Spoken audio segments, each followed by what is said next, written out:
Welcome, members, guests, and speakers. Thank you all for attending in person and online. My name is Linda Smith, and I'm honored to serve as the Program Director for the League of Women Voters of Salt Lake League. As most of you know, our Utah League completed a study regarding gun violence last year. This year, our Legislative Action Corps is following and supporting various gun bills before the Utah Legislature. Tonight, we'll have an update about gun violence presented by a panel of experts. First, our land acknowledgement. As is our tradition, the League of Women Voters of Salt Lake would like to begin tonight's meeting by acknowledging that we are gathering on Indigenous land. The Salt Lake Valley has always been a gathering place for Indigenous peoples, and we acknowledge that this land, which is named for the Ute people, is the traditional and ancestral homeland of the Shoshone, Paiute, Goshute, and Ute nations, and is a crossroad for Indigenous peoples. We pay respect to the elders, past and present. We also consider the many legacies of violence, displacement, migration, and settlement that are our history and legacy, and seek to uncover the truth. For 100 years, the League of Women Voters has been a nonpartisan, activist, grassroots organization that believes voters should play a critical role in democracy. We encourage informed and active participation in government, work to increase understanding of major public policy issues, and influence public policy through education and advocacy. Simply put, our mission is to empower voters and defend democracy. We would like to acknowledge 15 new individuals who have joined the League during December and January. If you're present here tonight, please stand, or if you're online, put a note in the chat. And I apologize in anticipation of mispronouncing at least some of these names. My name is Linda Smith, so I think everybody should be so easy. Marianne Rokich, Summer Bames, Natalie Bradley, Janet Maishral, Catherine Dillon, Chris Hill, Melissa Thompson, Elizabeth McKnight, Mary Wellington, Jean Rengstorp, Nicole Maestas, Christina Crockett, Marion Gladbach, Patricia Sandberg, and Catherine Wright. Now a disclaimer. A recording of tonight's event will be made available to the public on the League of Women Voters of Salt Lake website and on our social media. Other recordings of this event, whether they be in person or of a computer screen, may not be used without the express written approval of the League. The League will only allow audio video of this event to be broadcast in its entirety, except by the media reporting on this event. There will be some important League announcements at the end of the meeting after the presentation. So you League members, stay tuned for those. And now let me turn to our introduction. Andrew Stoddard on our far left represents District 40 in the House of Representatives, encompassing parts of Midvale, Sandy, and Murray. He graduated from the University of Utah with a BA in psychology and from BYU Law School with a law degree. He worked as a prosecutor for Murray City for almost a decade and is now in private practice. He served as chair of the Midvale Community Council before being elected to the House in 2018 as a Democrat. Representative Stoddard has sponsored many bills dealing with criminal justice and guns. Nancy Farrar-Halden is the past board president and current communications director of the Gun Violence Prevention Center of Utah. Nancy earned her BA from Rice University in biology and English and her MS in molecular biology from the University of Utah. She worked as a research biologist at Johns Hopkins and the National Institute of Health for 10 years before devoting herself full-time to raising her 3 children. She also manages her own business, Getting to Granted, which provides grant writing and grant consultation to small nonprofit organizations with great missions. In 2012, she met Dee Rowland, longtime board member of the Gun Violence Prevention Center of Utah, at a vigil after the Trayvon Martin shooting. Soon after, she joined the board. At GVPC, Nancy's focus has been to increase awareness, encourage civic participation around key issues related to gun violence. During her time on the board, the organization has grown from a small group of dedicated activists to an organization with close to 3,000 members. Her efforts to build understanding have included public awareness campaigns about gun violence prevention, utilizing yard signs and billboards, and the publication of a report entitled Utah Gun Violence, an Issue of Public Health and Safety. In 2023, GVPC collected over 2,000 written comments about gun violence from Utahns of all ages and delivered them to lawmakers at home and in Washington, D.C. And let me mention that Nancy is on my immediate left. Terry Gilfilland, who is the board chair of GVPC, is also here lending technical assistance. Although if she wants to say something, we will let her. And last but not least, Taryn Aiken-Hiatt, our third speaker, is online, kindly avoiding sharing her germs with us. Taryn is founding member of the Utah chapter of the American Foundation for Suicide Prevention and currently serves as the area director for Utah. As a dedicated advocate, Taryn shares her story and passion to give hope and educate our communities about suicide. She is a survivor of her own attempt, as well as a survivor of suicide loss, having lost her father, Terry Aiken, on October 5th, 2002.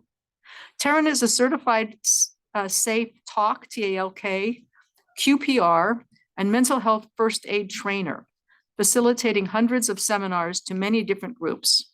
She has been featured in U.S. News and in the Huffington Post, and has testified before congressional members in Washington, D.C. to increase awareness and support for better access to mental health services and to promote healthy discussions about suicide. She was widely respected throughout Utah for her hard work and dedication to saving lives.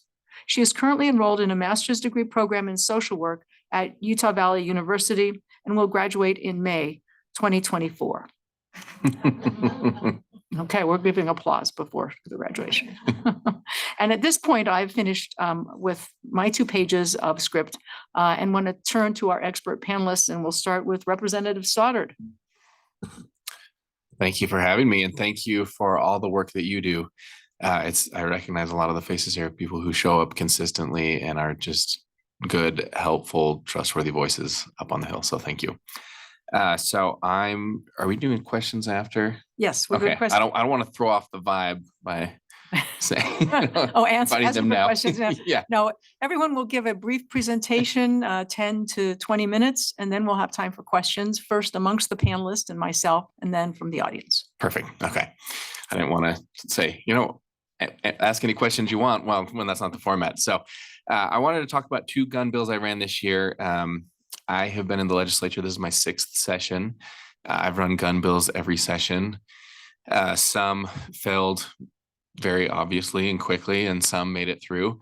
It's an interesting issue. Given my background in criminal justice, I've had the opportunity to be able to work on some really meaningful firearm legislation, dealing with protective orders, domestic violence restrictions, things like that. And I think it's an area that I can speak to, having worked in that field for such a long time.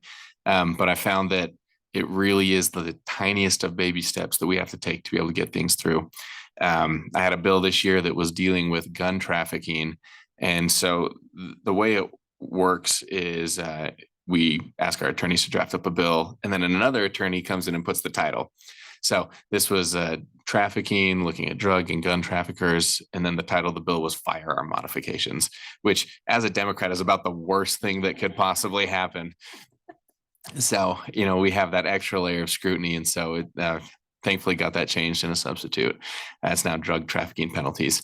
But the 2 bills I had this year, I was really excited about. One, I brought them both last year, got a hearing on one of them. The other one I didn't. I got a hearing on both of them.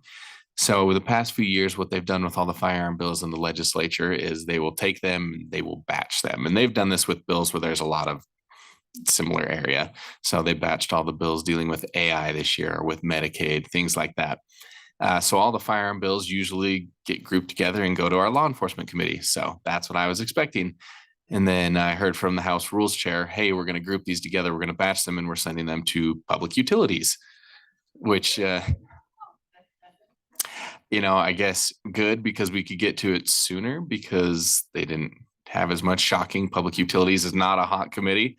But looking at the committee members, I already had a sense of where things were going to go. It's a very harsh committee in terms of any sort of firearm movement. we had, I think, a good representation of people for and against my bills when they were presented. But the committee members were very clear that they did not support them. So the bills that I had, I've been working on for a few years. One dealt with a firearm waiting period. So there was a 5-day waiting period for the purchase of any firearm. I try to run bills that have some sort of data component or something I can speak to. I know a lot of people run bills based on anecdotal evidence, things like that, however they want to do it. But I think when we're running bills that are as serious as this, we need to have the data to back it up. And so I had our research analysts up in the hill do some research, and for the amount of firearm related research that we don't have, they were able to pull something together that there was actually a pretty decent decrease in both suicides and homicides with a waiting period after a purchase.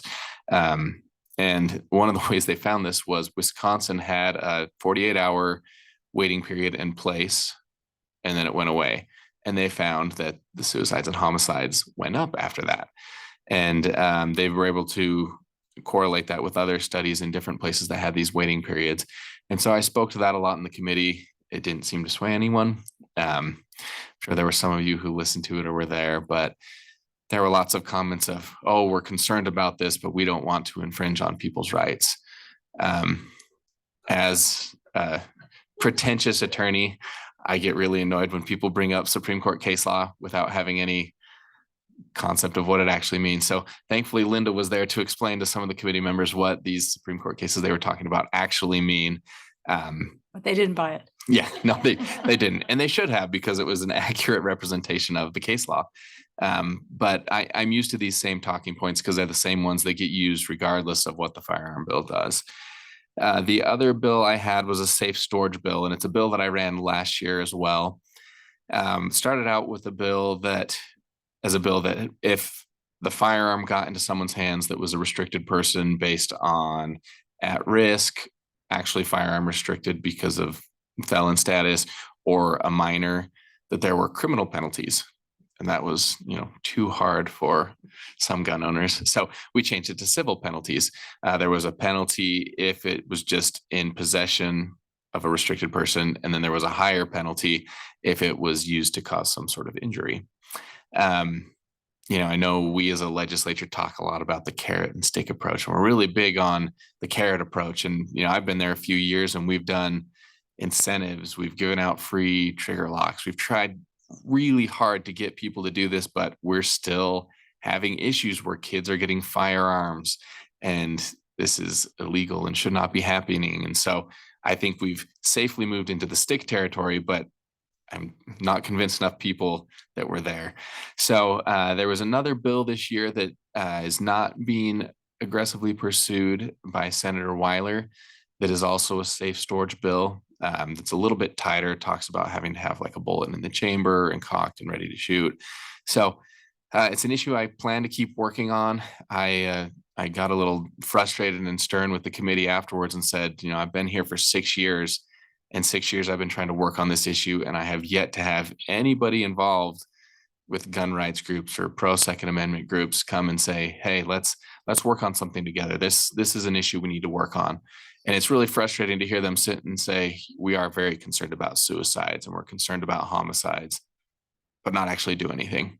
And so I put up a challenge, and there was one representative who said he was happy to work on something. And so I'm going to hold him to that.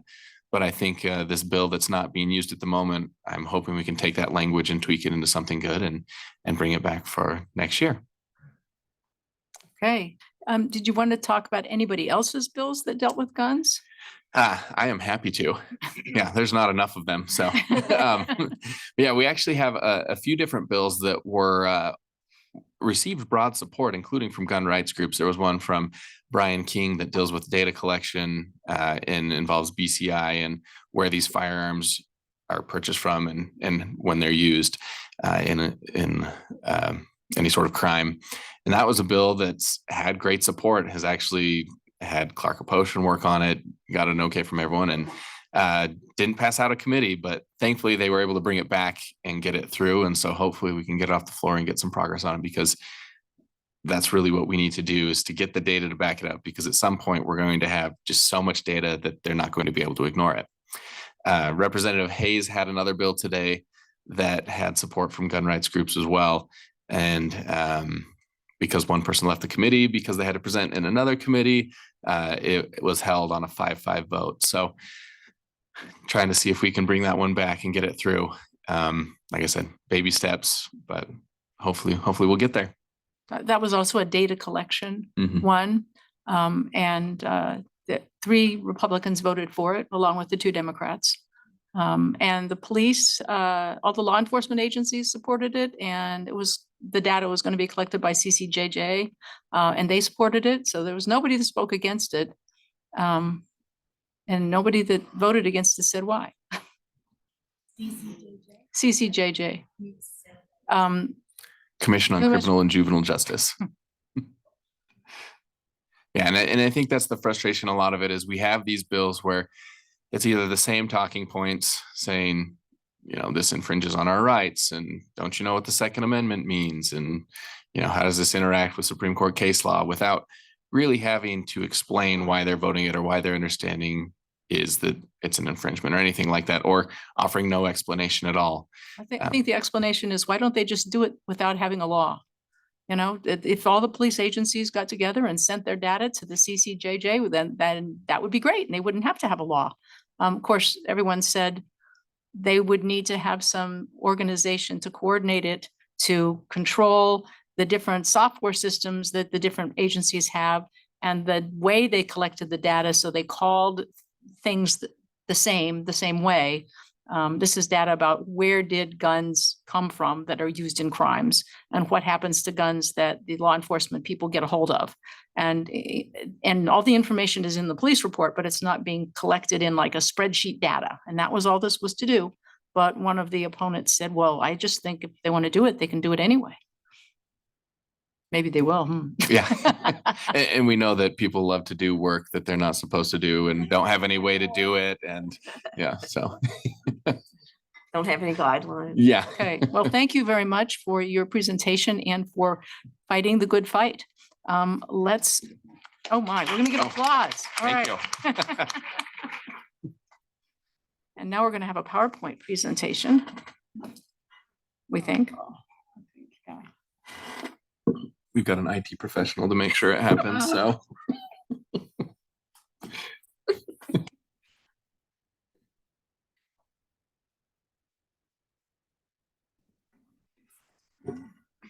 Just a slideshow.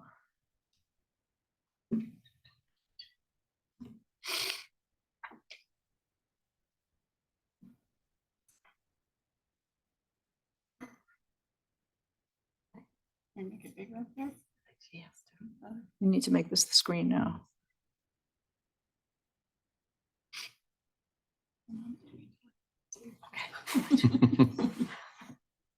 I didn't realize this was gonna be this. Can you make that bigger? Oh, no. Oh, Somebody over here can answer. there you go. There it is. Oh, Okay. God.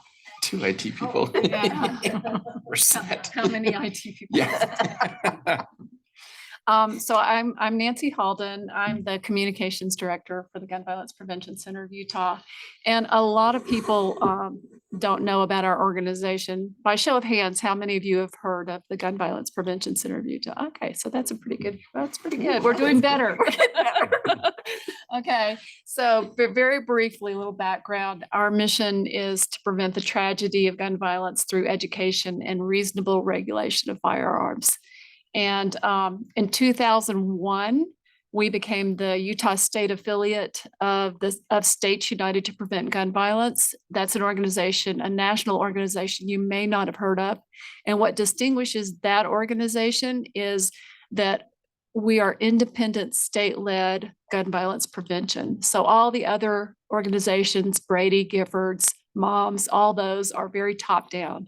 They have a national organization telling the states what to do.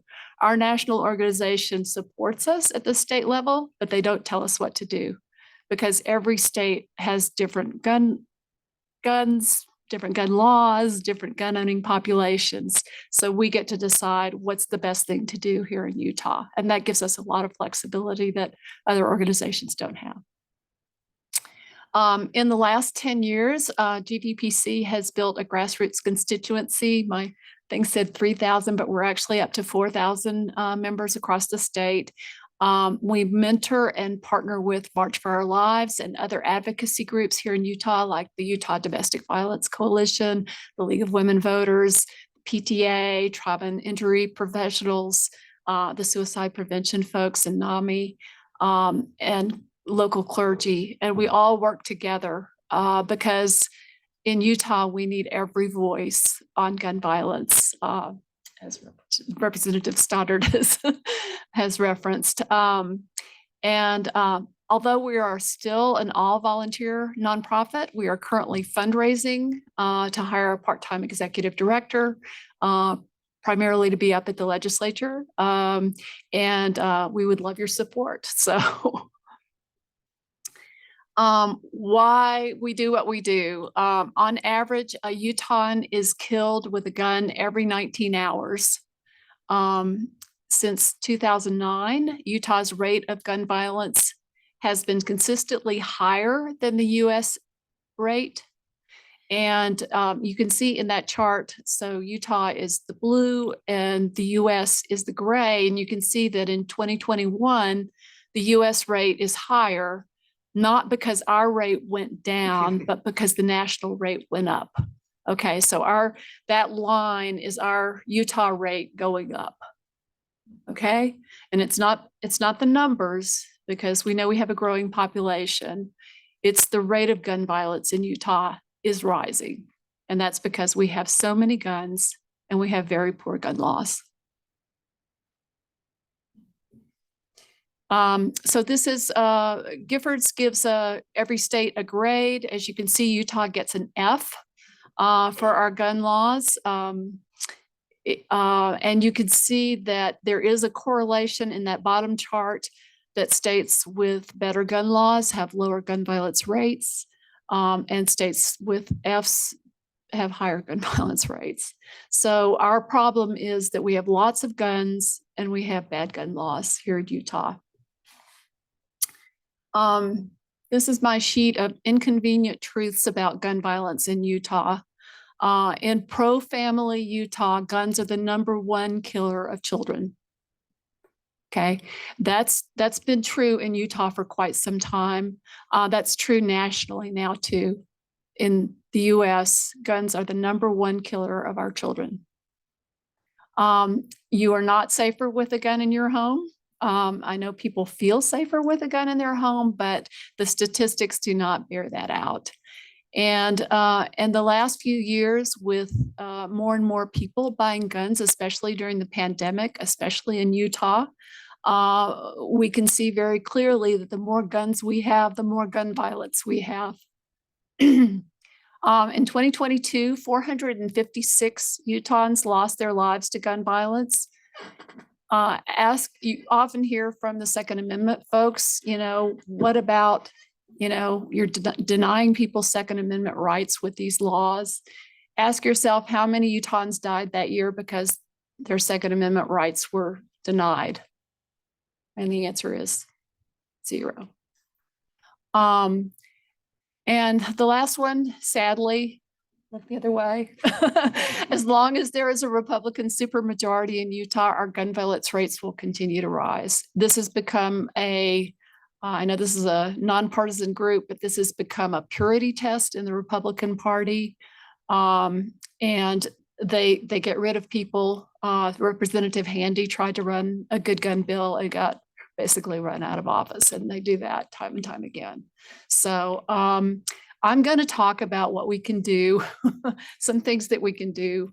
And I'm very grateful that the Democrats are still running the bills. We still need to run the bills. We still need to point to the data and point to other states that have adopted these laws and their gun violence rates are very low. There are things that we can do. We have to keep hammering on them. So I'm very appreciative of everything that Representative Stoddard does. But there's some other things that we have, different tracks that we've taken other than legislature. So it was mentioned that we publish a book. We ran into, we would talk to legislators and they would say, and we would quote national statistics and they would say, we don't care what the national statistics are. What are the statistics here in Utah? And so during the pandemic, we published this, self-published this book, and it's Utah specific statistics. It compares Utah to the national averages because we don't look very good compared to the national average by and large. So there's this report, and we use this to educate lawmakers and citizens and the media. We will give this to anybody. It costs us about $10 to publish it, self-publish it. So if you want to make a $10 donation, that's okay. If you can't, that's okay too. We collect and deliver those written constituent comments to legislators that you just got yours, right? Yeah, we just delivered those earlier this week. And you can, if you see us at tabling events, you can fill out one of these constituent comment forms and we will hand deliver it to your lawmakers here in Utah and in DC. We do that every year. Last year we collected over 2,000 and we're hoping, we would love to collect 3,000. It does make a big impact when you drop a stack of, and then we just let people write whatever they want to write. We don't tell you what to say. So you write about your concerns.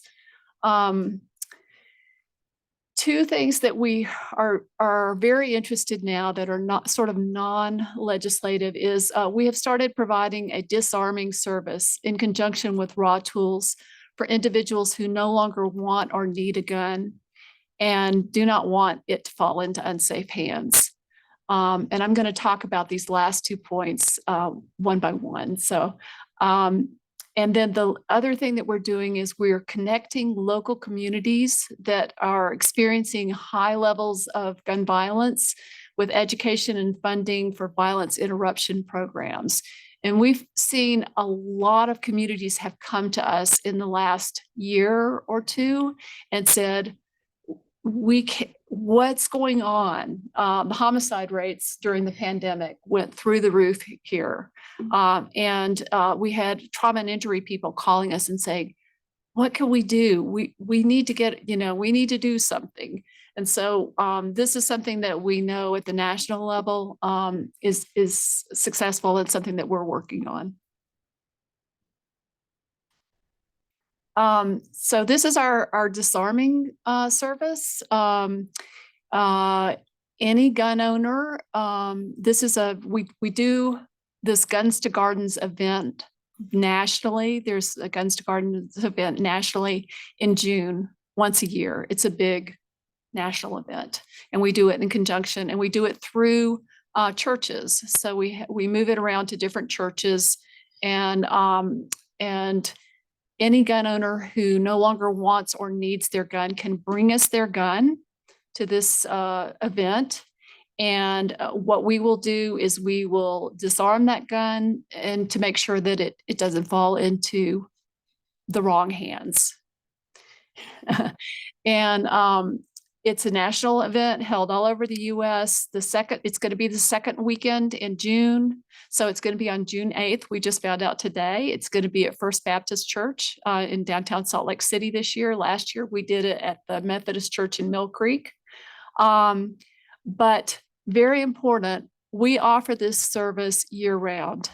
So we have a lot of people, suicide rates are very high. Taryn's going to talk about that. And we have a lot of people here who take their lives with guns. Easy access to guns is fueling a lot of our suicide here.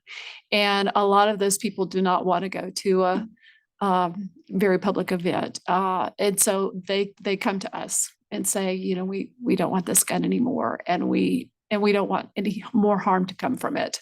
And so we offer that service. You can reach out through our website and make an appointment anytime for any reason. We've also had people who've inherited guns who didn't want them. We've had people who have young children in their house. You know, there are a lot of reasons that people don't want their guns anymore. If you turn that gun into law enforcement here, the chances are great that it will be sold back into the system. That legally, that's what they're supposed to do. Law enforcement is, now not all the law enforcement agencies do it, but I've also heard that some law enforcement agencies will claim that they're disarming the gun, but then they sell parts. So those parts also go back into the market and can still cause harm. If you bring your gun to us, you can watch us dismantle it on the spot. We send it to an organization in Colorado called Raw Tools, and they turn them into garden tools. It's pretty cool. So this is from our event in 2023. On the left, those are the guys we have gun savvy guys who, when the guns come in, they check and make sure that they're unloaded. And then on the right, that's my husband manning the chop saw and chopping up a gun. And I didn't bring a garden tool, but I should have. They're beautiful. The garden tools that they make are gorgeous. And the last thing I want to talk about is the community violence intervention. This is a program that uses trusted community members, trauma and injury professionals, and the judicial system to reach young people who are headed towards a life of violence and crime, and it redirects them. The Federal Safer Communities Act that passed last year that Senator Mitt Romney was the only representative that supported, but he did. Thank you, Mitt Romney. Set aside funding for these programs, and that funding is often matched locally. Does it really work? Yes. These programs have been, we've been at national conferences where people have spoken about this in places that have much more serious violence and crime than we do here in Salt Lake City. They are turning things around. So places like Chicago, Oakland, Baltimore, Los Angeles, and Philadelphia are using these programs very, very successfully to reach young people and turn them around. Part of the funding is reinvesting in those communities, but it's really amazing. They're really amazing programs. GVPC locally, GVPC has had several communities reach out to us about CVIs. Like I said, the trauma and injury professionals in Salt Lake Valley called us, and we told them about that because often these young people end up in an emergency room with a gunshot wound and they're shaken. So this, you think about a 16 or 17-year-old young man who's been shot, and it's a very pivotal moment. And so if you can get the trauma and injury people to communicate with the people in these programs, and maybe they go and visit this young man and say, hey, maybe you don't want to do this. Maybe you want to redirect your life here. And they take it from there. The Second District Juvenile Court in Ogden reached out to us, same thing. They said, we've got to do something. What do you have? Do you have anything? And so we have connected them with people who are doing this in other places to get that going, hopefully there. And then the Polynesian community in West Valley City invited us to be on a panel discussion. They're basically already doing this. Their community, because they have lost so many young men. I mean, it was heartbreaking. I sat in a room full of moms who were just at their wits' end. And they have some men who actually did prison time and turned their lives around, and they're serving as mentors to these young people. And but they're already doing this themselves, and we're trying to help them get more funding. And then the Salt Lake District Attorney's Office has a plan to do that. You probably know about that. Yeah. So this gives us great hope, because this is something we can do that does not require the legislature, but we can address some of the problems here. And I want to point out that this is from federal funding from that Safer Communities Act. So, you know, every once in a while, something good happens. Yeah. That's all I got. Thank you. Now, the next trick will be getting our online presentation going. All right, can you hear me okay? Yes. Perfect. Okay, I have a couple slides I'm going to share too. Hopefully it works. And just thank you for your time and thank you to the other presenters. I always learn so much from each of you and just really appreciate you being here. Of course, it started in the middle of the PowerPoint. Don't you love that? My name is Farrar-Halden. I'm with our Utah chapter from the American Foundation for Suicide Prevention. And we are very much a national organization that has local chapters, and they do tell me what I have to do sometimes. I wish they didn't. So, you know, we obviously have specific policies that we can advocate for when it comes to public policy priorities around firearms. And we've successfully advocated for all of those things here in our state. You know, we know nationally half of all suicides involve guns. And sadly, Nancy, as you mentioned, it's higher in our state. Utah has consistently been above the 50%. We actually saw one of our deadliest years for suicide death in 2022, losing 731 Utahns to suicide, and 56% of those were firearm deaths. And when we look at that and why that matters is across, again, the United States, you know, when we look at gun deaths individually, the majority of gun deaths, you know, are suicides. And in the nation, it's around 2/3. But us and some of our Rocky Mountain states, again, with that higher gun ownership and gun access, also have higher rates of firearm deaths. So in Utah, we're about 80% of our firearm deaths are suicide.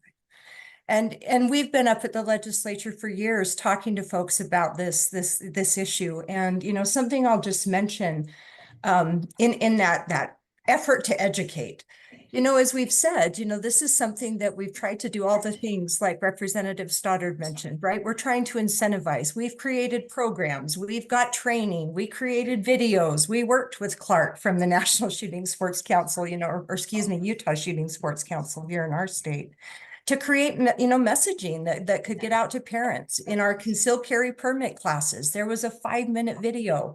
Yes, it was 5 minutes, but that was a video that, again, gave people who I will never get in front of offering a suicide prevention training, information on who is most at risk.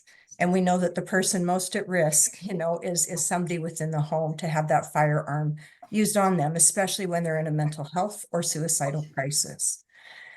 And, you know, something that we need to talk about, and again, this is a conversation we have all the time. We say we need to limit all access to lethal means, but whenever we bring up the limiting of firearms, the first comment I always get back is, well, if you hide the gun or you take away the gun, they'll just find another way. And here's the truth about that statement. It's false. Again, when I'm in a suicidal crisis, I'm not problem solving. I'm not thinking rationally. I'm certainly not going to start looking for other things. If I don't have access to the most lethal method, which is a gun, that buys me time. Almost any of these other methods, there is a likelihood for rescue, and we don't get that when it comes to firearms because they're so lethal. And, you know, sadly, as we look at our youth rate in our state, you know, when we look at young people who die from suicide and it's a firearm that they utilize, in our rural parts of our state, it's often the youth's own gun. And if we think about that, you know, that's a rite of passage. I know I had brothers who grew up and that was a gift they got, you know, when they turned 12 and 14, they got a 22 and they could go shooting with dad.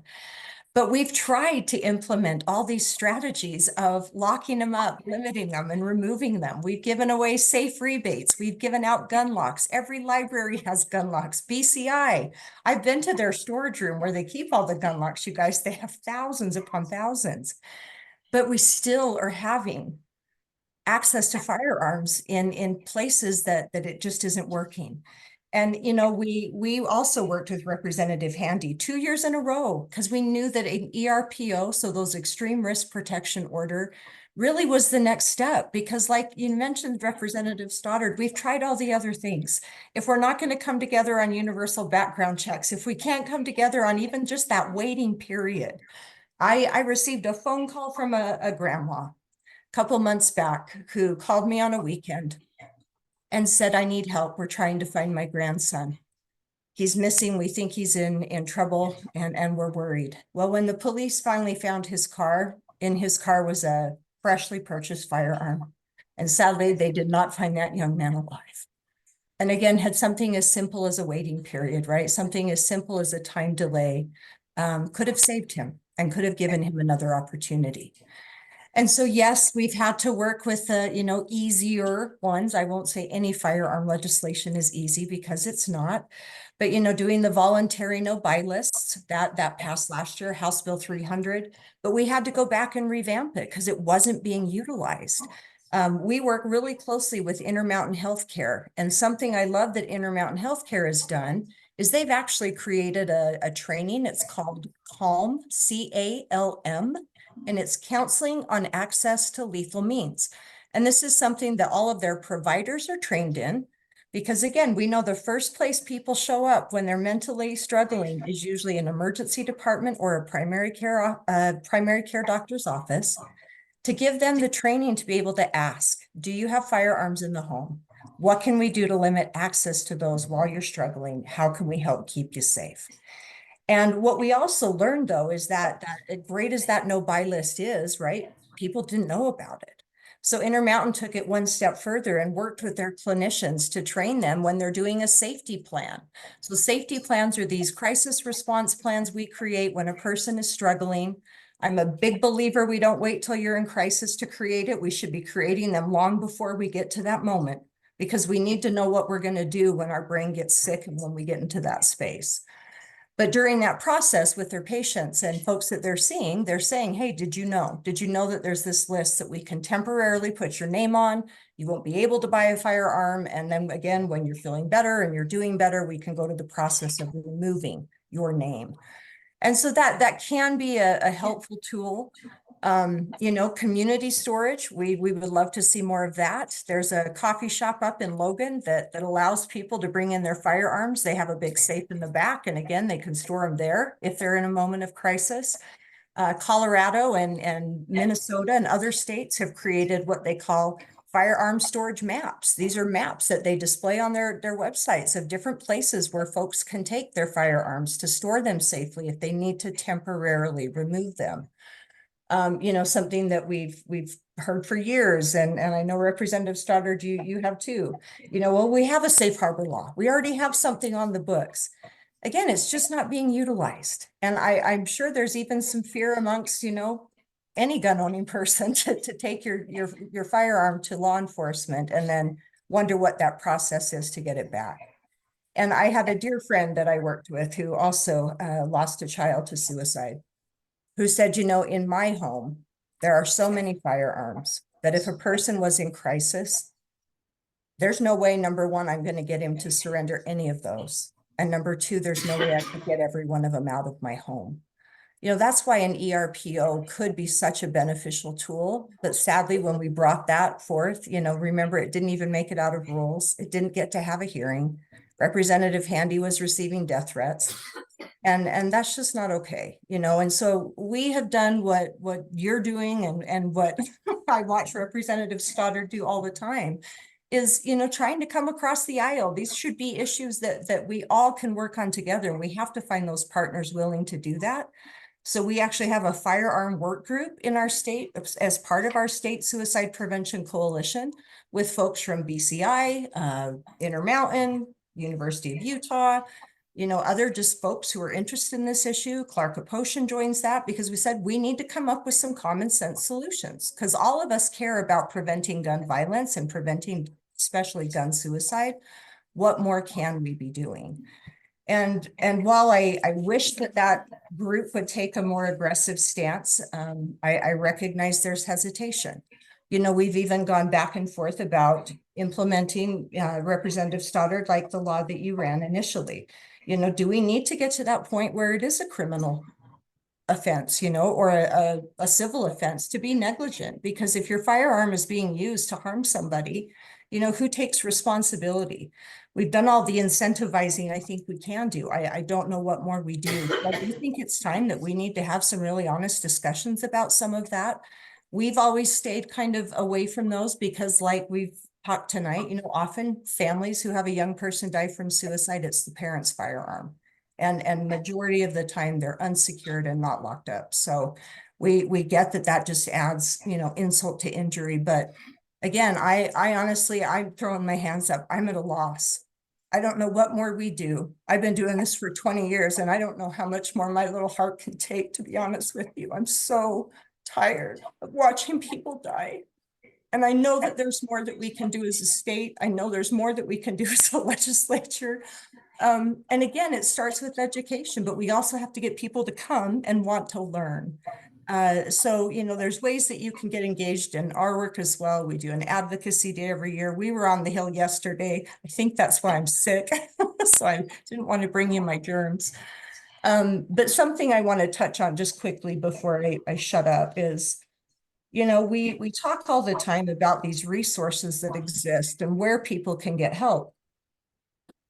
And we've done a great job to create, you know, this entire system of care from dialing 988 when a person's in crisis, right? We say dial 988 instead of 911. Get a mental health professional, you know, a mental health response to this crisis.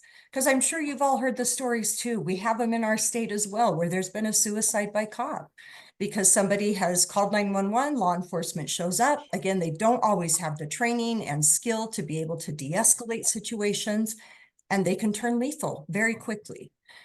So we say to call 988 so that you can get this mental health response. Press 1 for veterans.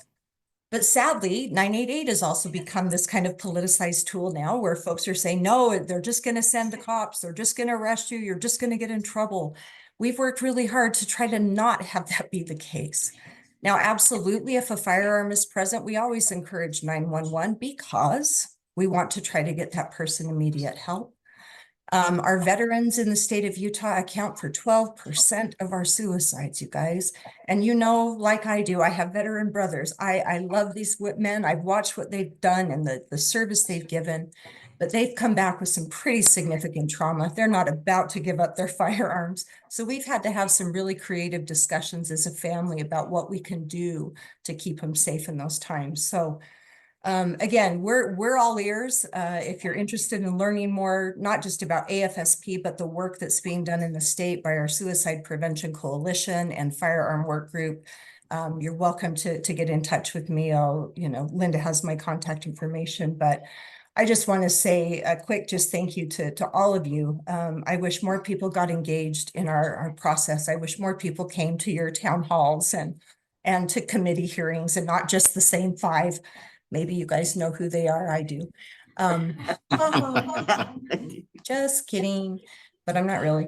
But no, I just appreciate the work that you're all doing. And Representative Stoddard, seriously, thank you. Thank you for always coming back with bills. I'm at a loss. I wish I had the answers, but it needs to stop. And each and every one of you being here tonight are a part of that. So I appreciate your time and thank you for letting me share.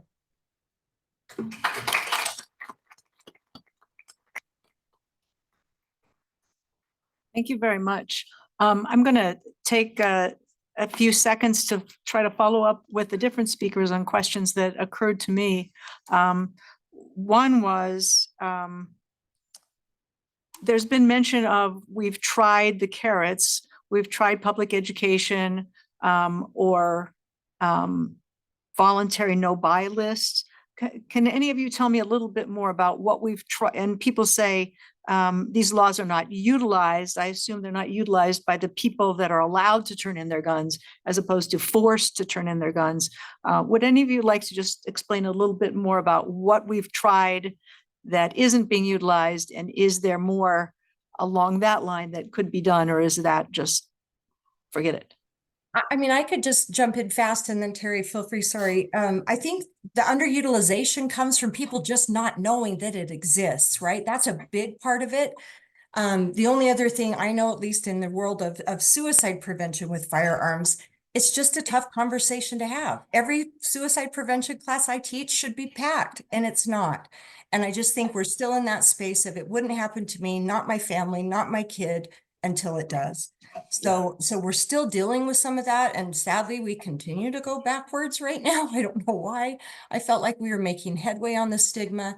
But again, each one of you, get educated, learn about this, but we've talked about that as a state. We got to find a better way to get this information out so that people do know what exists. That's my theory on why it's so underutilized, is just simply not knowing.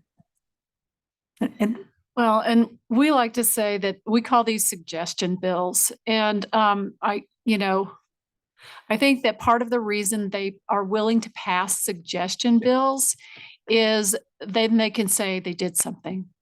We passed this, it's there, people can use it. Oh, look, they're not using it. It doesn't work. could you But- give us some examples of these suggestion bills that people don't know about, that are underutilized, so that we know okay. about them So and could yeah. use them? Well, so the one that was just mentioned was that you can turn in your firearm. If you're going through a rough period, you can go to police and turn in your firearm and they will keep it for you. And then you can go whenever, you can go the next day and get it back, is the other thing. And so A person in your household can also turn it in, but they have to give it back to the person who owns it. who owns it? Yeah. And I read that and I was shocked that I didn't know that existed. And then I saw that it was amended like over 2 different years to make it like more generous to the people getting their guns back. But nevertheless, I mean, I represent people in family law. I volunteer with family law folks all the time. Domestic violence is like the thing that happens in family law. And I've never known to advise anyone, if you're really fearful, you can take his guns to the police. Now, he can still get them back, but for right then and there, you can take your guns to the police. Well, and with domestic violence, you, That may not be the right thing to do, but yes, because sometimes you just make the person more angry. So I think, yeah.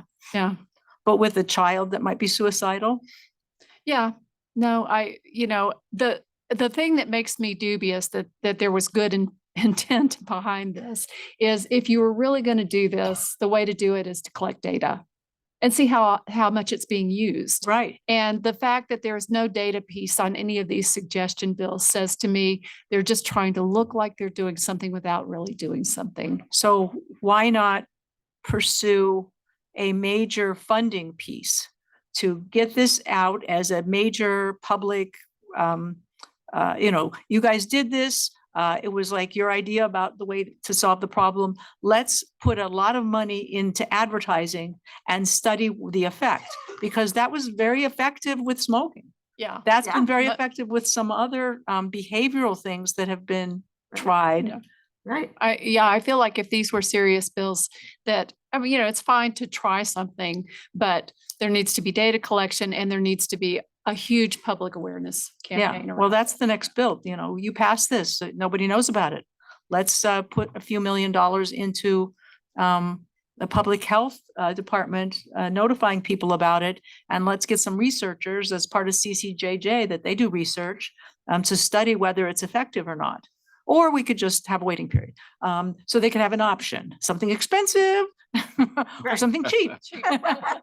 And choose which way you want to go. Okay, Can you write a bill that has options like that? no, no, but you can lobby it like that. I'm willing to try.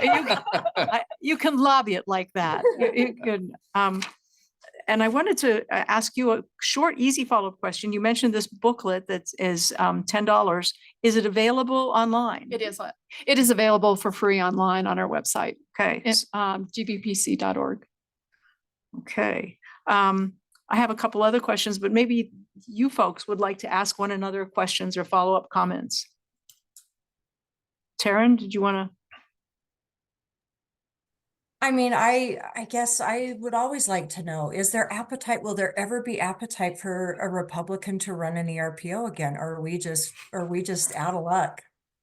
What is an ARPO? Sorry, so an extreme risk protection order. Again, they're termed red flag laws, and I just feel like with our firearm legislation, again, unless it's ran by a Republican, but then it's the suggestion bill, and it just, I know.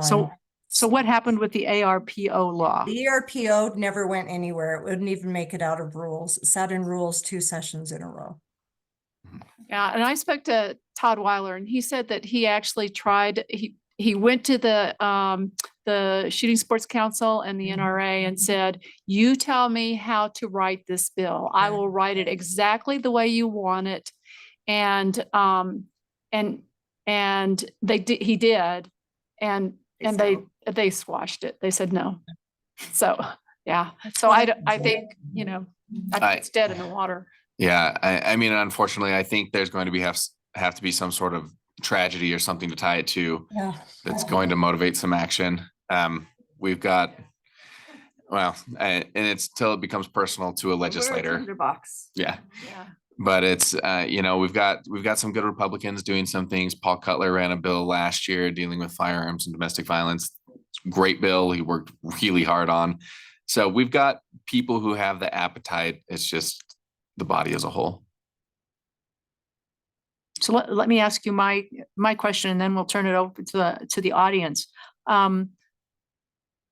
In hearing the committee talk about suicide, which was what I testified to, particularly regarding the lockup the bill, the safe storage bill, one member said, almost like he felt guilty, or he's like wanting to act guilty.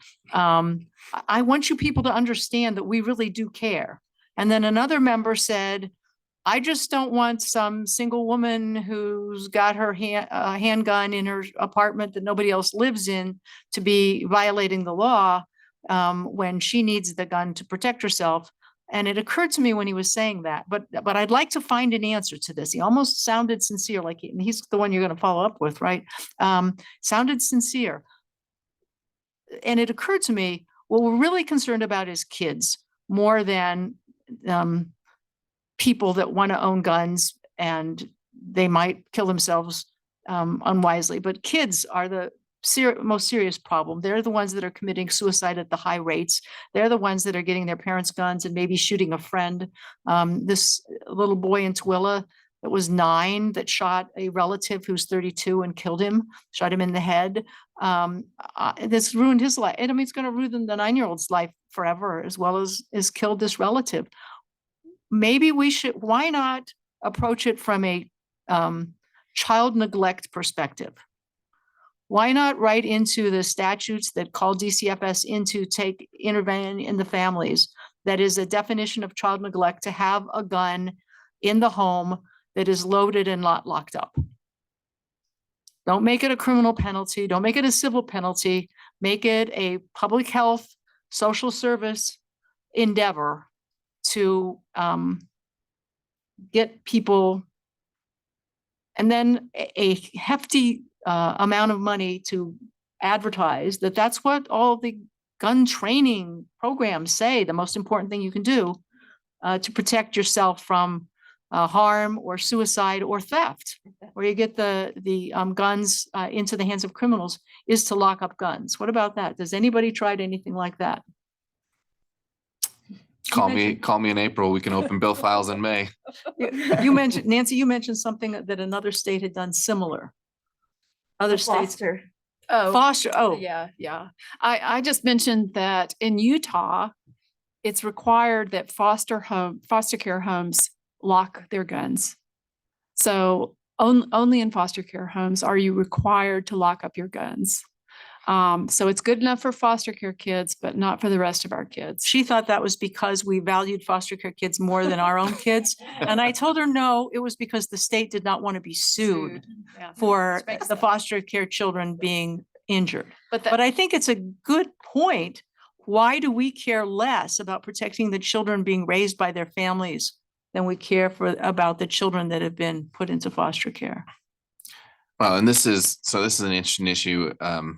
Much to Linda's chagrin, I left the public service and joined the noble profession of personal injury. There you go. But Why don't you take some cases now? I've actually handled some firearm cases, and they're really interesting. And it could be industry that starts to move the needle.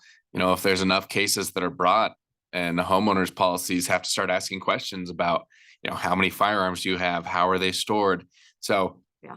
I think there are different approaches and different ways to get at it, but if you get enough people on different fronts attacking it, I think you can gain some ground. I'm assuming, and you may know this, I'm assuming that very rarely, if never, in Utah, has someone been prosecuted for any crime because their child has gotten a hold of their gun and injured themselves or another person. I don't think they have. I mean, they could be, right? I think you could get creative and do it. I mean, criminal neglect, if nothing else, criminal child neglect. Yeah. You could charge Child parents for that. endangerment.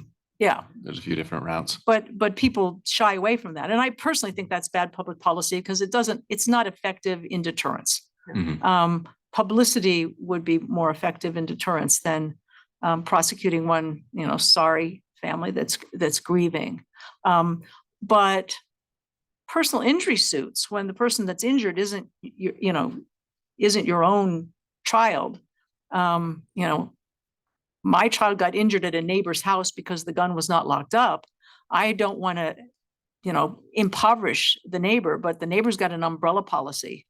And I'd like to sue the neighbor so that I could get the money out of the umbrella policy. Is that happening? Not enough.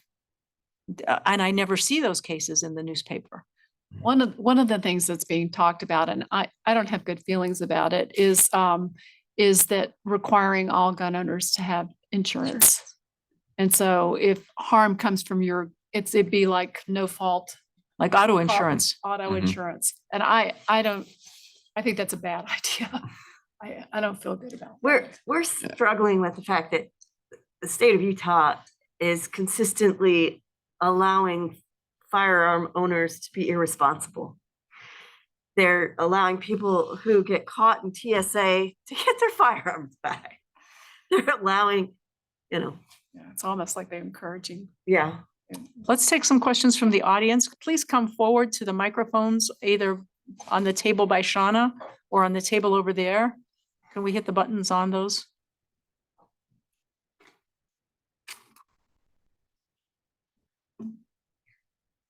I have two things. One, that I have read that if you can keep someone from committing suicide for 15 minutes, there's a good chance they will not follow through. And I just wanted to know if that were the case.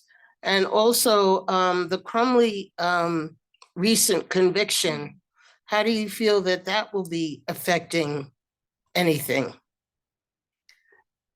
So to the first point, the legislature, the Utah legislature, commissioned a study of suicide because our suicide numbers were so bad. And Harvard did that study, came here and did that study in Utah. And one of the things they showed was that, yes, if you can delay even 10 to 15 minutes, that you can, suicide is very, I should let Taryn talk about this, but it's impulsive. And so if you just stretch that out 10 minutes, the impulse goes away, and then often a life is saved. So yeah, absolutely keeping lethal means away. And then the Crumley case, we were surprised that they found that way, and happy. I think it sends a strong message. Now, I don't know how much you read about that, but that was really severe neglect on those parents' part. I mean, that was Right. Horrendous neglect. But I think it will stop parents. I think some parents will stop and think about that, and we think that's a good thing. We responsible gun ownership. Yeah.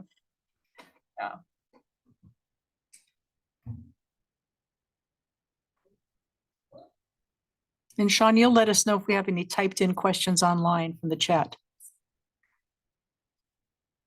Oh, they're typing them in the Q&A. As people online, if you have questions, please put them in the Q&A. As the legislature steps on my rights as a woman, I never thought of death threats. So you've planted a seed in my brain by that. But what about doing city by city laws? Is that an option? You can't do that here. There was a bill last year, year before, in response to Salt Lake County's move to require background checks at the gun expo at Southtown Expo Center. There was essentially a state sovereignty of the states in charge of all the gun laws, and no political subdivisions can enact anything stricter than what the state requires. From one thing I would like to hear a little bit more about, and that was mentioned, the cities can choose to run gun buyback programs. And Salt Lake has done gun buyback programs. Recently, I read a podcast, I think it was through the New York Times, saying that these gun buyback programs sometimes sell the guns to, or donate the guns to a company, I think it was in Kansas, someplace in the middle of the Midwest, with the idea that they were going to destroy the guns, but all they do is destroy the barrel, and everything else, all the other parts are then resold, which is how they managed to do this business for free. And so one question I immediately popped into my head is, when Mayor Mendenhall is buying back our guns, is she sending them to this program in Kansas that is just distributing the parts again? Or can we get a commitment from our local government officials to do gun buybacks, not just Salt Lake City, but other cities? West Valley City maybe should do one. And can we get a commitment from our mayors and the police chiefs to actually destroy the guns, turn them into gardening implements, rather than send them to this place that then it gets back into circulation? So I think those are two things that we can do locally that's not making the law. It's asking our governments to be responsible in destroying guns when they have an opportunity. And New Mexico has been doing these gun buybacks with their police departments, and they have a pretty, some pretty serious gun violence in New Mexico for over 10 years. And they do, they do several events a year, and they get a lot of guns, and they are being destroyed. And I don't know, the answer is I don't know whether, what was happening with the guns. They said that some of the guns were going to be destroyed, and some of the guns were going to go into a museum that they have if they had historical value. And they were a little non-committal about what was happening with the guns at that buyback. So I don't know. Speaking about guns in possession of law enforcement, I think Representative, one of you mentioned that the cities are supposed to sell the guns again, but they don't all do this. And I was surprised, in fact, to read that the state legislature mandates that cities, when they obtain guns through crime, resell the guns if they cannot use them in their own law enforcement, or unless it is like destroyed or it is a notorious gun. And I think it's just bizarre that the state legislature shall tell the city that it needs that money. I mean, talk about places where the state government really shouldn't be controlling what the local government does. What if the city says, okay, we're going to sell this to this person who's going to bring it into a gun buyback program? No comment. That's not my doing.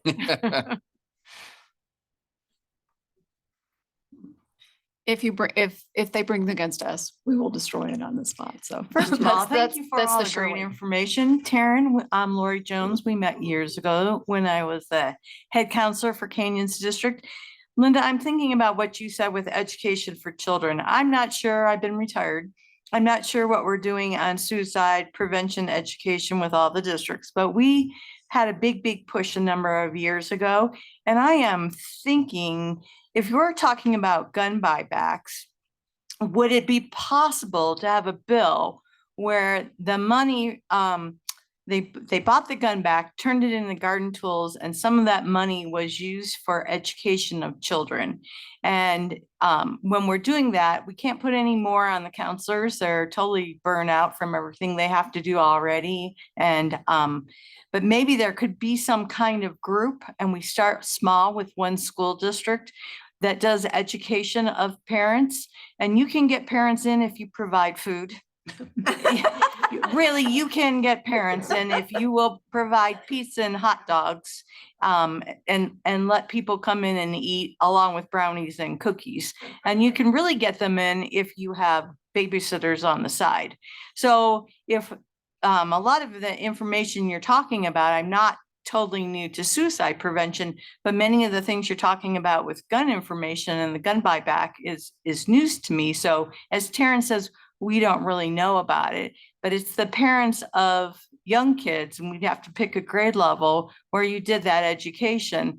They really need to know, because most parents care about their kids. They don't want them to get hurt. And you can appeal to the emotional side, just like is going on with social media right now, because that's a big thing. But what if we had started small and you had a gun buyback program, and then you had I don't know if they would let the prisoners make the garden tools, as something to do because it's part of a gun. But if you had an organization making the garden tools, and then if some of that money plus additional funding was used for education, and you've talked about getting data. So what if you started with one district to see if it made any difference? I'm thinking about 10 years ago, Lone Peak High School down in Provo. They were having a series of suicides. Taryn, you might remember it was about 9 years ago, Jordan High School had a number of, it wasn't the high school, it was the boys 18 to 25 who were committing suicide. So if I don't know what schools right now are, if Harriman's still having a problem, but if you targeted the neighborhood where they were having a significant concern with suicide, and then you did the gun education, because those parents want to hear it. I mean, it's immediate to them. And then you saw long-term, it's a long process. As Taryn says, she's been fighting the battle for 20 years, and it's a burnout process when you don't make any progress. Yeah. So what if you were able to do something like that? Just Those are great ideas. Another thing that has come across our purview this year is a pledge, getting kids to take a pledge not to pick up a gun to solve their problems. And there's power in kids, listening to talk, listening to how that could go badly for them and lead down a way that they don't want to go. And then saying, I'm not going to do this, will it make a difference for every kid? Maybe not, but will it make a difference for some kids? Yeah. I think you'd have to find the data, just like they do with when they pledge not to use drugs, Exactly. not to pick up what data is there to back that up. But it's getting in front of the Getting kids and their parents, And the maybe. parents. Yeah. And educating them. So anyways, thank you for all your work you're doing. It's a high stress job to do gun prevention and suicide prevention. To that point, I think you're going to find school districts are very wary about being tied to a gun buyback program, but I think absolutely getting this information in front of it. Every school has a school community council that decides what to do with their SITLA money. Like, it would be great to get some of these programs in front of the kids, especially where there are issues. I know my local district, Canyons, does special things at our middle schools. We've got higher rates of violence in Midvale, and I know that they do a lot there. And I think that's something that we in our local communities can reach out to these school community council members and say, hey, we just want information. Bring in someone who's a trained suicide prevention provider, someone who can talk about these issues and even just break the stigma. I appreciate what Taryn said, like, we're getting back into territory where we're not comfortable talking about these things. And so on a level at our local schools, we should raise the issues so that we can be comfortable talking about it. I agree with you. And school community council is a good place to start. I wouldn't tie the schools into the gun buyback program. I meant to use the money, anything to help fund education on. And then if you had a data set, then you could say it worked here at Canyons in Midvale with Mindy Robinson. I mean, this is what's working. This is the change we're seeing. Can we expand out? Just trying to think what was working a number of years ago. I'm sorry to hear we're regressing in suicide prevention. Thank you. Speaking of education, the legislature is very engaged in bossing around what should happen in education. I assume there's a required health course. And I don't know nationally, are there units where students can be taught about the dangers of gun violence and suicidality and the need to, your gun should be locked up at home if your parents have guns. The smoking cessation or eliminating smoking and treating smoking as a public health crisis was very effective. And a lot of it came from kids coming home from school telling their parents they weren't supposed to be smoking anymore, right? That we learned about secondhand smoke, and the kids realized they were being put at risk and they were bossing their parents around to stop smoking.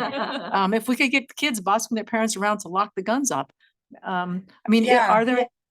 I would just say so Live On did a wonderful, that's our state suicide prevention campaign. And they did a wonderful video with kids talking to their moms and dads, right? That's exactly that, saying, you know what, when I'm at risk or when, that boyfriend breaks up with me or I have that fight at school, I'm not thinking clearly. So please, lock it up for me so that I don't have to even run that risk. I say that at every training I do. I'll be at Lehigh Junior High tomorrow morning doing a little herd assembly. And I always tell kids, one of the best things you can do is encourage your mom and dad to lock up the guns in your house and make sure they store them safely. But just to her point, and Lori, thank you. It's fun to hear your voice. I wish I could see your face.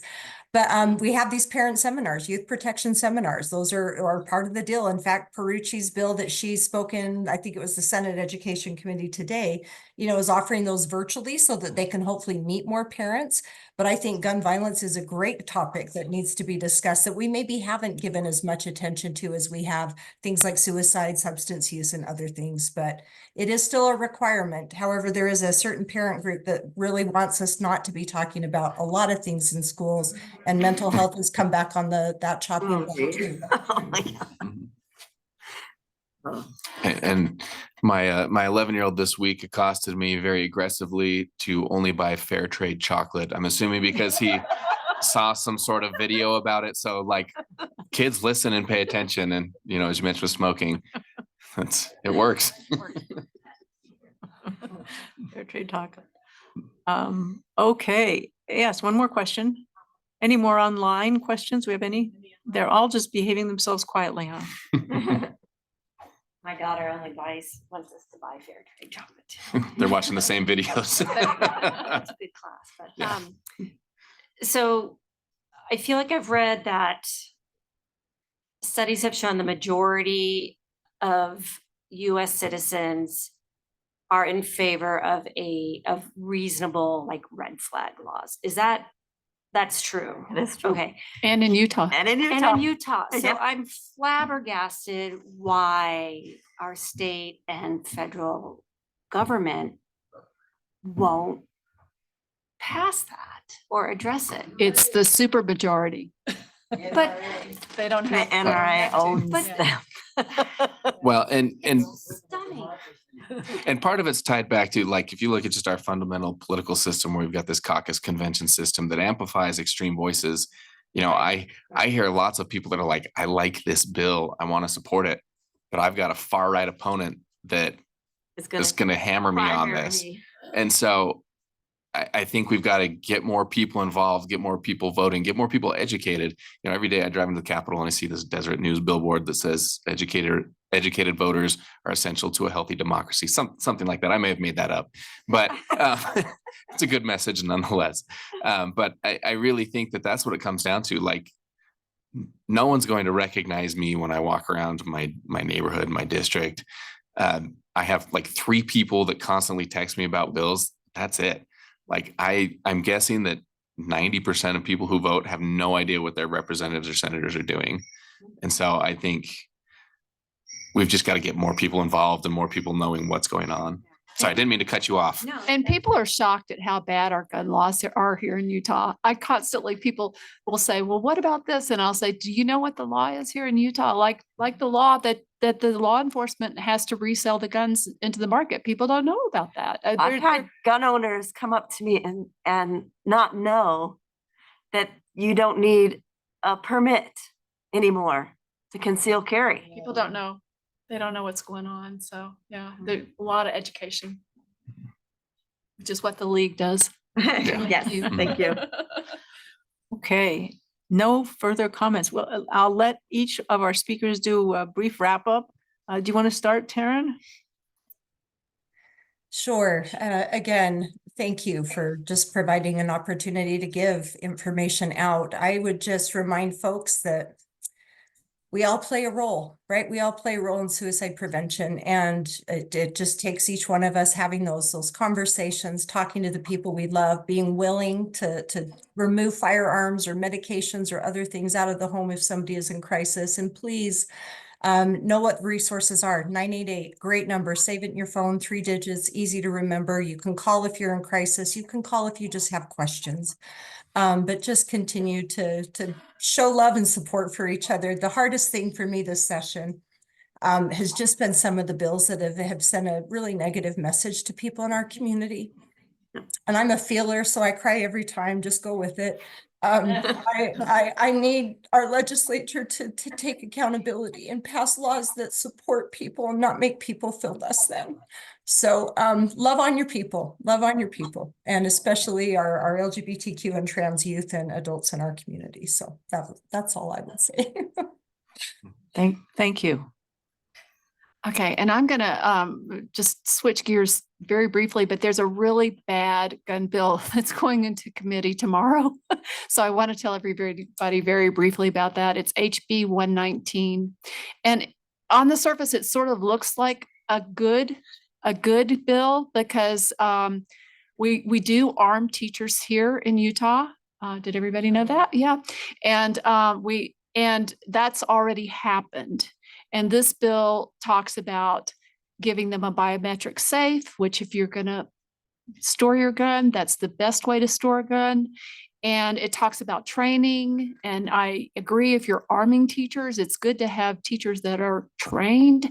But the very bad thing that is buried in this bill is it takes away all liability. So if a teacher shoots a student, they will not be held liable. And the school district will not be either. And the school district will not be either. And they buried that in this, we had people arguing with us today because they said, well, we're already Don't you arming want people to be teachers. safe? So I said, this well, is we have a safe storage bill that would do the same thing, but not take away that liability. HB 119. It's a very bad bill. Please call your legislator tomorrow and tell them to vote against this bill. I don't know whether it's going to make it out of committee, but I think there's a good chance it could. And what committee is it before? Law enforcement. It's actually before law enforcement. Yeah, they Yeah. actually My put one. committee. Oh, okay, yeah. yeah. Yeah. Yeah. So it's a bad bill.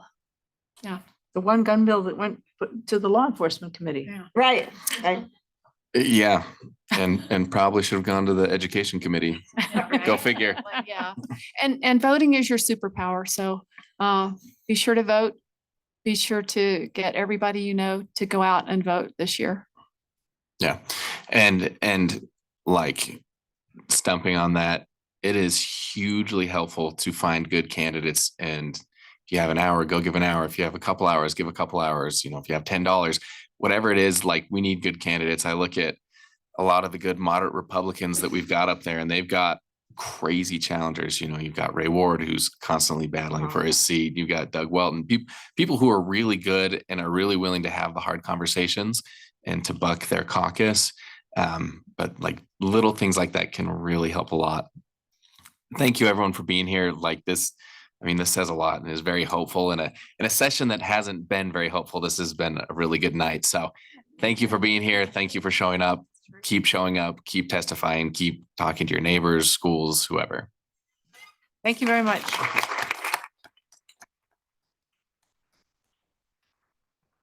I'm going to excuse our guests because we just have a couple additional meeting things to take care of here within the league.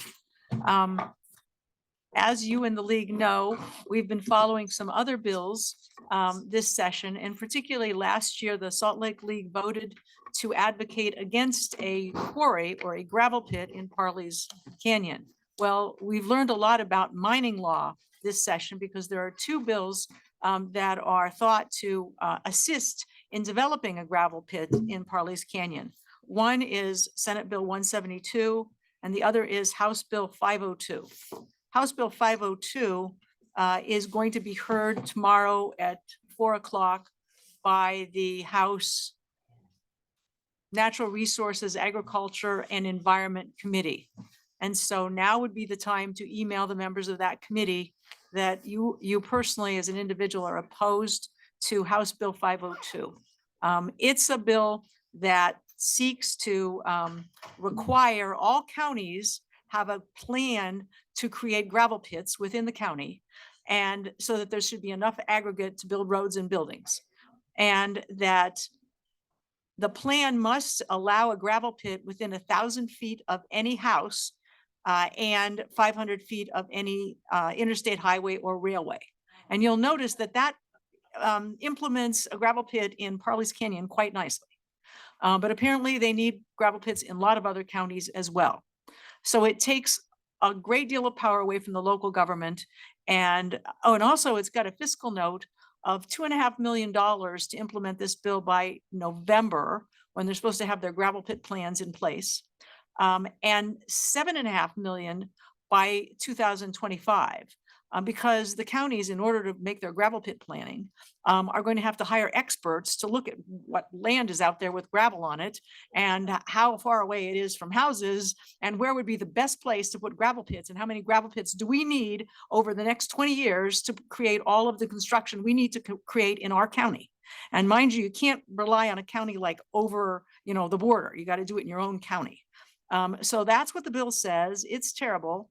And get out there, those of you that were into gravel pit last year, and advocate against House Bill 502. Tomorrow by 4 o'clock, be online. I'll be presenting testimony on behalf of the league in person, but numbers count. And obviously all the Save Our Canyons and Brian Mensch's Physicians for Healthy Environment folks are all ready to go on that one. Senate Bill 172 has been assigned to a committee, but we don't know when the hearing is going to take place. And it's on our bill tracker, on the league's bill tracker. It might be heard as early as 8 o'clock Friday morning. They have to give you 24 hours notice. So if it's going to be heard, we'll get, that'll be notified by Friday, by Thursday at 8 o'clock. This bill is broader than 502, and it changes mining law as well as gravel pit law. Gravel pit law is its own little area. It's not really mining. Doing a gravel pit is aggregate, right? But this bill was the one like we heard of last year where you have a mining interest if you own some land and you're thinking about mining it. And if you own some land and it's next door to land that's being mined, then you automatically have a right to mine your land. And so you see how that fits in with the Parley's Canyon thing. There's this gravel pit that's been there since 18, whatever it was, at the mouth of Parley's Canyon. And as long as the people that want to do the gravel pit up the road have their properties touching, then they can build gravel pits, up the road. So that's the essence of that bill. I mean, and there's other parts of it that are, that are very intricate about mining law that makes it easier to have gravel pits than to have other industrial or agricultural uses. So we'll see if that one gets assigned a hearing date. But both of those bills are waiting to happen. And if you're interested in advocating against them, watch that. Are there other bills that those of you in legislative ledge core know that we should be taking action on now in the last 5 days of the session? You're going to get an action alert if you didn't already on House Bill 502. We just talked about that one today. We were looking carefully at Senate Bill 0211. That was the generational water infrastructure amendments. You got an alert on that a week ago, but Norma Willis and Cynthia Phillips and we've gone through, I've watched the bill in committee a couple times now. We don't feel that that is as dangerous as we thought it was. It could still be, but that is one that we think we have to watch very carefully over the next couple of months to see how that evolves. And that was the one where they want to make a council with the 4 water conservancy districts, and they're going to appoint a government official, the governors and the Speaker of the House and the Senate will, to work with that. And they're looking at making negotiations with states to bring water into Utah. And they pretty much have said that we're not being progressive if we don't look into importing water.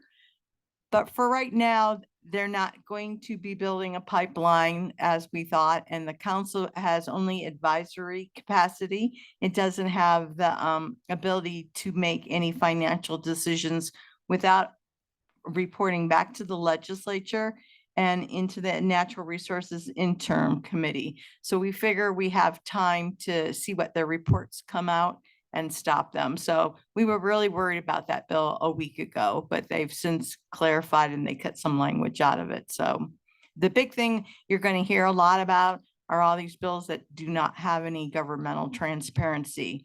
But as I understand it, the Salt Lake Tribune has come up with a transparency group. They're starting a watchdog group, so you'll hear more about that. Okay, thank you.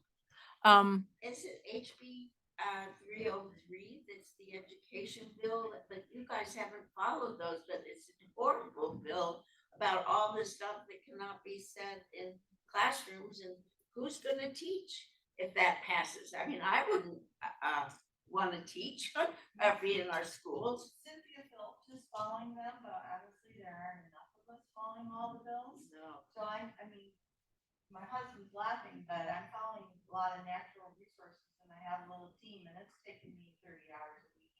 So we don't, just to keep up, the education bills have UVA tracking and each school district. I know Granite School District has their tracking sheet out, so you can see what they're doing. And also all the school districts have lobbyists. And they'll send 2 at a time if they're a larger district. So that's just one area where we encourage you to get involved in the legislative action committee for next year, or actually, and I'm new to it this year and I'm finding we have to follow bills in the interim so that we know what's coming up. right. Because once they have it going, I'm not sure how much change we can make. We can make some change, so, but it's just a matter, we need lots of people doing lots of things. Okay, so the meeting part is almost winding to a close. I just have a few announcements for upcoming things. Let's talk about unit meetings. Night Owls meet on the 4th Monday of the month. That will be Monday, February 26th, this next Monday at 7:30 p.m. in the Holiday Library and on Zoom. The Summit Wasatch County unit meets the last Tuesday of the month. That's this coming Tuesday, February 17th at 11 a.m. on Zoom. The link is in our calendar. The topic will be Utah open lands, protection, family farms, and food access through conservation easements.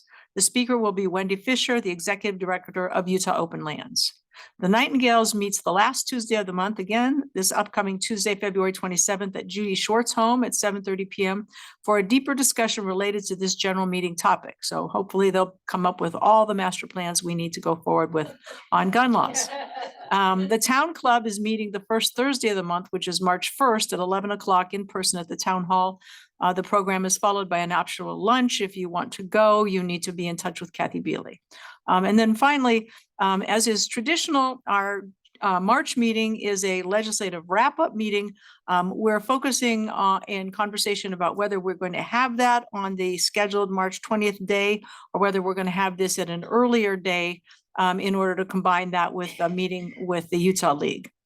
So stay tuned to your weekly briefing or our website or both. Okay, thank you very much. Thank you.